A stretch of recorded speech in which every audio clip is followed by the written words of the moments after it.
Sonic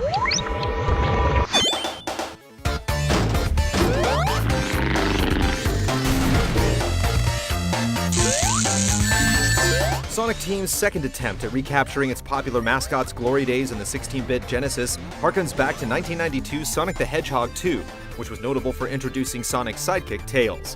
While Sonic has never enjoyed the diversity of moves shared by his fellow mascots, the one aspect that separated him from the pack was pure, unadulterated speed. Unfortunately, Sonic the Hedgehog 4 Episode 2 seems to go out of its way to put the brakes on Sonic, thanks to some questionable level design choices.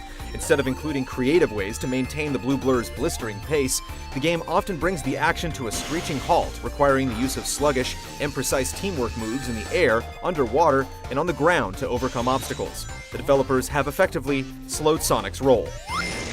If the first episode's zones tipped its quills to the original Sonic, Episode 2's environments draw inspiration from the sequel.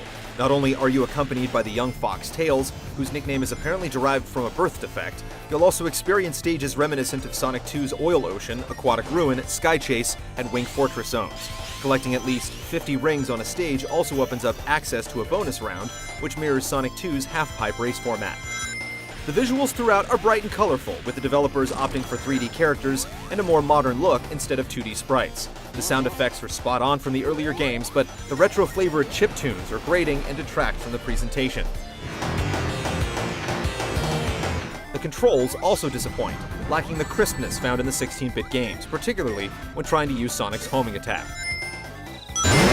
While the gameplay checks off many of Sonic's core features, such as collecting golden rings that let you absorb hits, revving up and around loops, using spin attacks to free animals trapped inside robotic enemies, bouncing on springs, and inhaling air bubbles to breathe underwater, the teamwork elements seem forced. You'll soon realize that the inclusion of Sonic's sidekick is more of a hindrance than a boon, an anchor instead of an engine.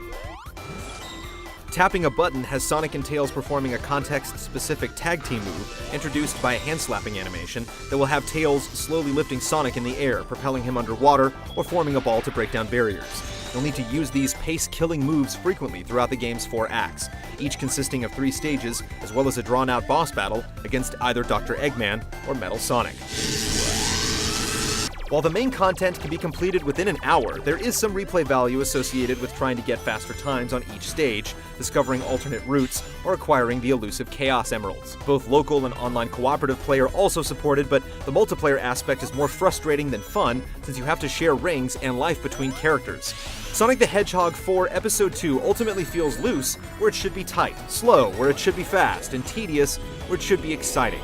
Sometimes it's best to let sleeping hogs lie.